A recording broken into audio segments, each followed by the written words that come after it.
it will be possible for the US-UK governments, the World Health Organization, the NGOs, everyone involved, the local governments, we're going to say, to get involved, to get cooperation of a degree that means they can get on top of this? I think so. From what I see, I think the US and the UK governments are taking this extremely seriously, and they intend to succeed here. And that was Professor Jimmy Whitworth there from the Wellcome Tree. Distribution of the BBC World Service News Hour in the U.S. is made possible by American Public Media, producer and distributor of award-winning public radio content.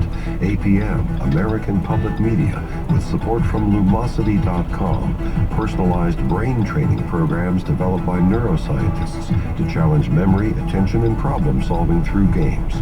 Learn more at Lumosity.com.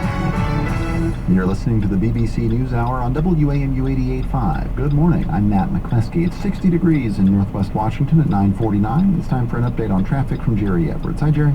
Matt, good morning. Heard from Joe a little while ago with the collision inbound on Kenilworth Avenue at Burroughs Avenue in Northeast. It has been cleared and the delays have eased. And Joe, thank you very much for the call. 270, no late issues, but I'll tell you what, it's quite slow Virginia this morning.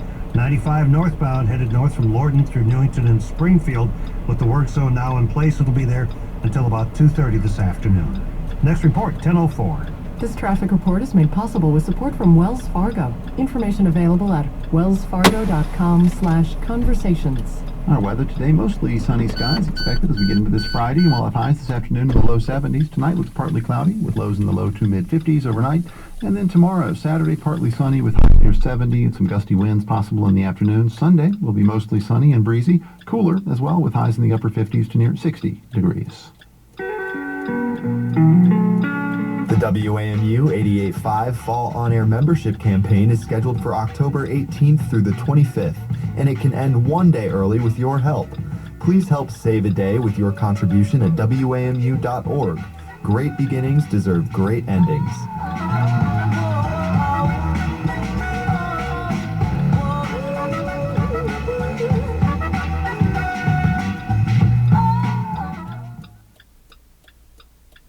The Russian and Ukrainian presidents and some EU leaders have been meeting in Italy to talk about Ukraine.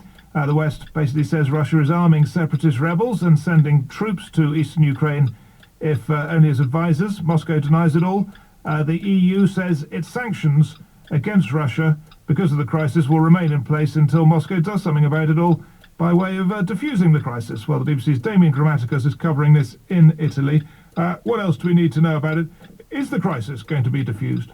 I think the short answer from today is no, not from what we've seen, actually. And the interesting thing today is we had one set of meetings this morning, the first time that President Putin has sat down around a table with leaders of major European countries. So we had David Cameron, Angela Merkel, François Hollande, Matteo Renzi, and the Ukrainian President Petro Poroshenko there as well. So if you like, Mr. Putin pretty outnumbered round that table, but his spokesman came out and said it was full of misunderstandings, it was full of difficulties, that the European side simply were avoiding reality, not understanding the situation on the ground, and that probably gives you a pretty good flavour of the fact that there were probably some very frank exchanges. The one good sign, there's been another meeting that's been happening this afternoon with, again, European leaders and